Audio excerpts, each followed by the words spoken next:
Hey everyone, welcome to That's Cakeable. I'm Janine, and this week I've jumped back on to the cake trend train.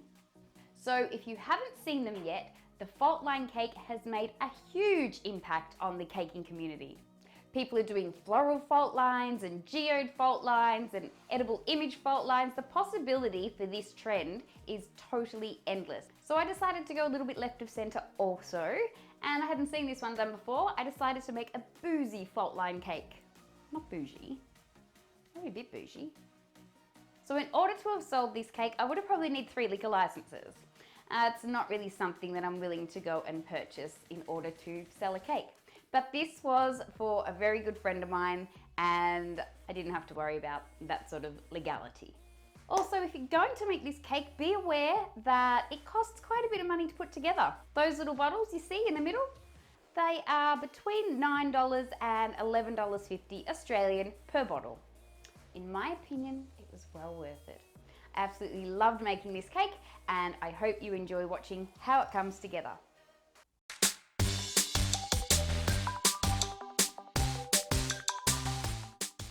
So to make this cake, I used 6-inch round caramel mud cakes, and I had to use 6-inch boards that were all drilled straight through the center.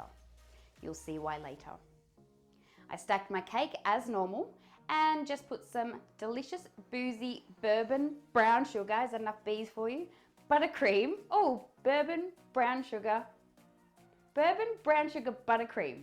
Yeah, in between those layers. I did that to 2 cakes, and they were both just 2 layers high. Then I went in and I used a grey buttercream to do a quick crumb coat on those 2 cakes.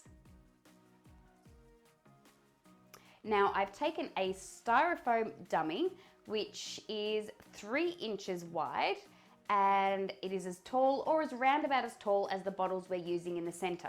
I drilled a hole through the center of that also, and then buttercreamed that with a crumb coat, just like I did with the cakes, and set them all aside to chill. Now the structure I've used is just a basic structure, basic cake board with a wooden dowel through the center, covered in aluminium tape to make it food safe. I put my first cake on, and then I used some bubble tea straws, which I don't usually use, but it is quite a light cake, to use as dowels and dowel that bottom tier. Cover that with some buttercream. And then with our third board that I had mentioned earlier, I have to put that over the top of that cake. And then I use the top board and the base board, like I do with all of my cakes as a guide, to go in and buttercream all around that cake. Bit of buttercream on the top, and then we come in and secure our styrofoam buttercream piece.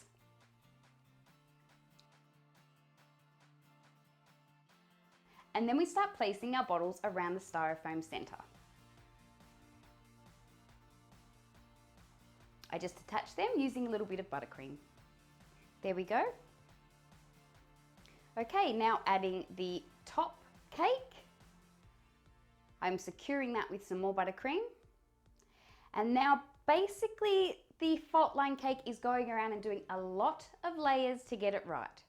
So I've gone in on the base tier and I've done another coat of buttercream in the grey because I wanted like a concrete sort of look.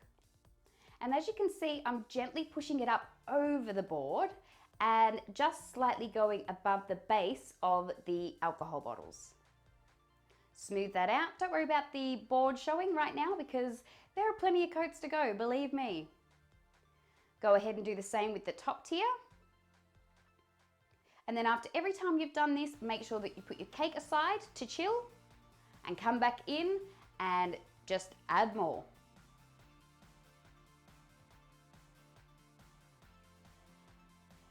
Whoops! You can see here how I'm pushing the buttercream downwards over that board, and because the buttercream underneath it is nice and chilled, it's actually acting as a really great support to hold the softer buttercream. That's why it's imperative that you chill between every coat. Doing the same again on the base tier, and with every coat I go just that little bit higher or a little bit lower with that buttercream edge. Adding some different shades, it's about 50 shades of grey cake. Adding some different shades of greys and blacks on that bottom tier to give it a little bit more dimension.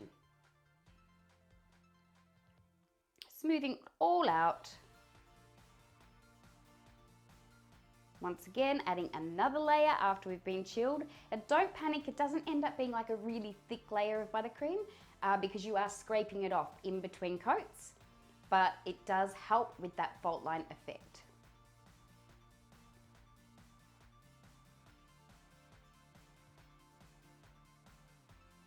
And I believe this was one of my last coats. I went in with a slightly lighter grey and pushed down my fault line just that little bit more.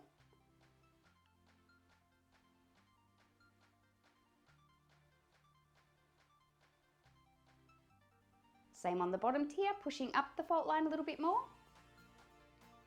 Spackling in any spots that were, you know, divots or holes. Although with a concrete cake, you can actually leave it a little less smooth and still get away with that.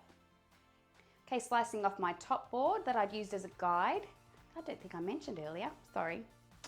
And then adding some more buttercream on the top just to make sure it was nice and smooth. Standing on my stool for this one because this cake was super tall. Come in and scrape off those edges to make it nice and neat. And then scrape over the top for a nice, even, clean finish. Now on to making our adornments, which were our chocolate sails. Super easy to make. So I've just got a piece of baking paper and I'm pouring some dark chocolate over the top. Look at my laziness. Can you see those extra little pieces, chunks of chocolate in there that I'm now picking out? Don't do that. Once you've got it spread over the baking paper, I just folded it in certain sections that made me happy aesthetically and held that together with some pegs.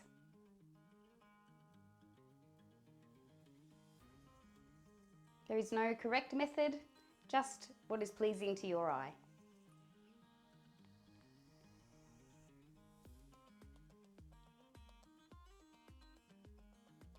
There we go. Set that aside to set. I did 2 sails because I couldn't decide on which color I wanted. I ended up using both, but once they're set, you just take those pegs off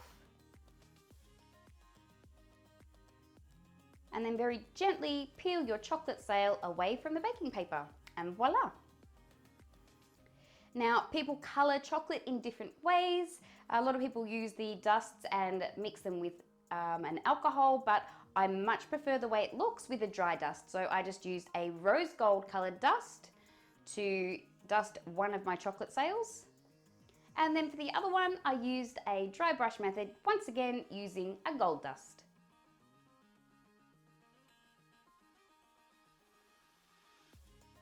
And to put them on the cake, super, super simple.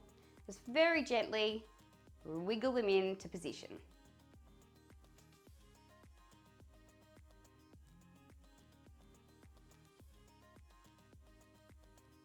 Just cleaning up any of the buttercream that may have gathered over the base of those chocolate sails and touching up any of the paintwork that needs fixing. And voila, we have a ginormous Boozy chocolate sail concrete fault line cake.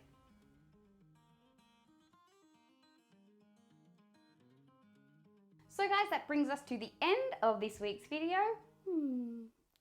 I know that there were a lot of repetitive steps this week, a lot of extra buttercream and another layer of buttercream, but I do want you to be able to get your cake on. And the only way you're going to be able to do that is if I show you how it's done. And that's how it's done. So there was a method to the madness. If you would like the buttercream recipe that I used to coat the outside of my fault line cake, please just head over to my website at that'scakeable.com and it is right there for you in the blog section for you to use. It is smooth, it is creamy, and it firms up beautifully in the fridge, which is, like I said, what we need for this style of cake. Please don't forget that if you like this video, give it a thumbs up, and if you haven't already, please subscribe to my channel, and don't forget to hit the notification bell below so that you are informed every time I upload new content. Well guys, thank you so much for joining me again. It is always a pleasure. Don't forget, in the meantime, what you need to do, now that I've shown you how, is go and get your cake on. I'll see you next time. Bye.